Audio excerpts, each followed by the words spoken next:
Hey guys, happy Thanksgiving. Every year we go to my parents' house to eat dinner, and we also go to Josh's parents. So all I was in charge of was deviled eggs and a banana pudding. So I figured I could still show you those two recipes. My deviled eggs are super simple, but everyone always loves them, and my banana pudding is absolutely amazing. Probably the best I've ever had. I'm not just saying that.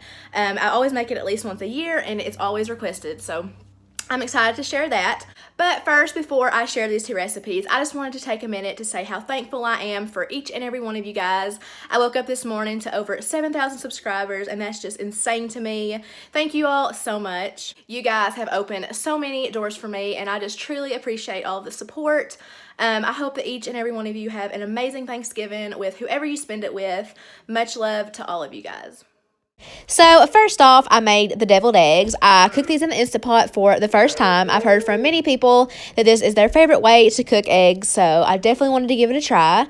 First off, I just placed my little trivet in the bottom of my pot, and then I just placed a dozen eggs all around it, and then I added in 1 cup of water. Then I just locked my lid, and I made sure that the little knob was in the sealing position, and then I hit the manual mode, and I set my timer for 7 minutes. When my timer went off, I did a quick release and let all of the steam escape before I opened the lid. Here, I'm just dunking the eggs in an ice bath. I just filled a big mixing bowl full of ice and cold water. This stops the cooking process and makes them easier to handle. I let those sit in there for about 10 minutes, and look at how easy these eggs peeled. They all peeled so perfectly and easy. Next, I just kind of rinsed off the eggs, make sure that any left behind eggshells got washed off, and then I drained them on a little paper towel back there. And then I sliced those in half and just popped the yolks in this big mixing bowl, and they all popped out super easy. As you can see, the outside of the yolks are a little discolored, which means they are a little overcooked. I just followed a time chart on Pinterest for the cooking time, so next time I will try 6 minutes and see if that works any better. But now I'm just taking a fork and I'm mashing up all those clumps until it resembles a crumbly mixture. After I got it where I wanted it, I started to add in some mayonnaise and mustard. I've never followed a recipe when I make deviled eggs. I've always just eyeballed it. I always like to start small and just mix it and see if it'll be enough, and just add more if I need it later on. Next, I just added in some salt and pepper, and then I just stirred all that together, and this is the point that I do a taste test, of course, with a separate little spoon, and I thought that it needed something extra, so I did add in a little more mayonnaise and a little more mustard, and I also added in some garlic powder, and I just combined that all together and gave it another little taste test, and it was perfect. I've always liked to pipe my filling into the eggs, so I'm using a piping bag and a star tip, but if you don't have that, you could always use a large Ziploc bag and just cut off the corner, or you could just spoon it in there. It would taste just the same. Here, I'm just kind of pushing my bag into a cup.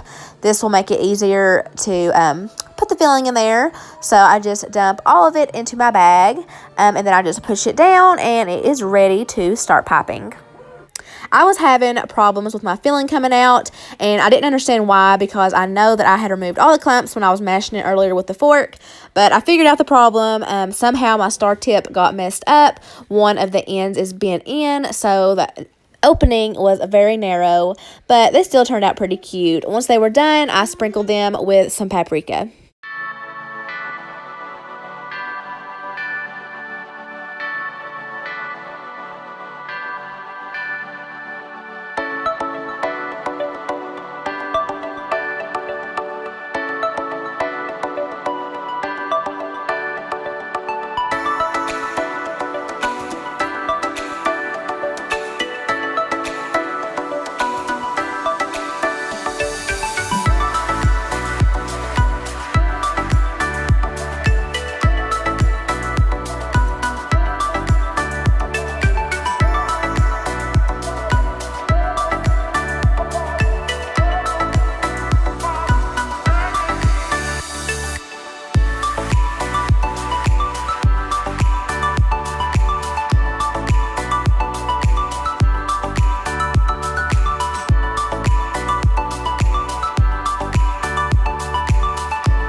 absolutely love this egg carrier. I got it as a wedding shower gift over 5 years ago. I'm pretty sure that it came from Walmart. I'm not sure if they still carry them, but the sides just snap together, and then it has a lid and a little handle, and it's super sturdy. Now, on to the banana pudding. For the ingredients, you're going to need some ripe bananas. I am cutting this recipe in half, so I'll probably only use 2. You'll need some vanilla wafers, some milk, a packet of French vanilla instant pudding mix, some sweetened condensed milk, some Cool Whip, and some room temperature cream cheese.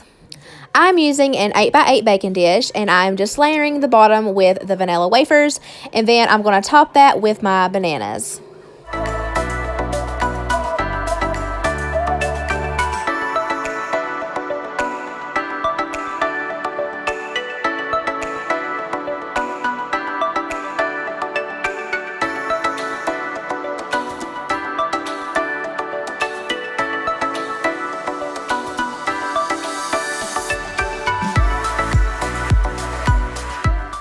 Now I'm just dumping in that packet of the French vanilla instant pudding mix into a large mixing bowl along with 1.5 cups of milk, and I'm just going to beat that with an electric mixer for a couple of minutes. In a separate mixing bowl, I'm adding some cream cheese and half of that can of the sweetened condensed milk, and I have washed off my beaters, and I'm going to mix that with my electric mixer as well. And you just want to mix that until it is completely lump-free. I love cream cheese, but when I'm eating banana pudding, I definitely don't want to be biting into big chunks of cream cheese. But now I'm going to be using half of that container of the Cool Whip, and I'm just going to fold it into the cream cheese and sweetened condensed milk mixture.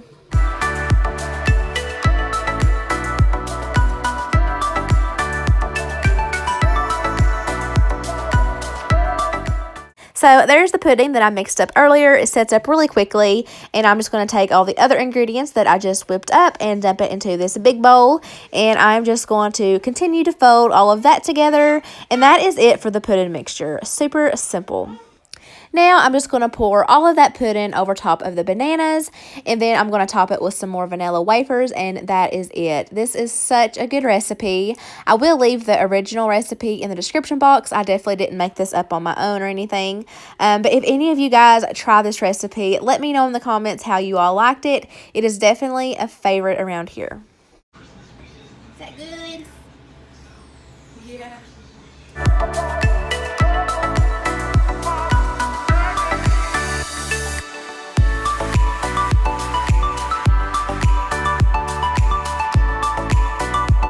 Well, guys, that wraps up the video. I hope that you enjoyed it. I know that Thanksgiving has passed now, and you all are probably over seeing all the Thanksgiving food, but these 2 dishes are good all year round.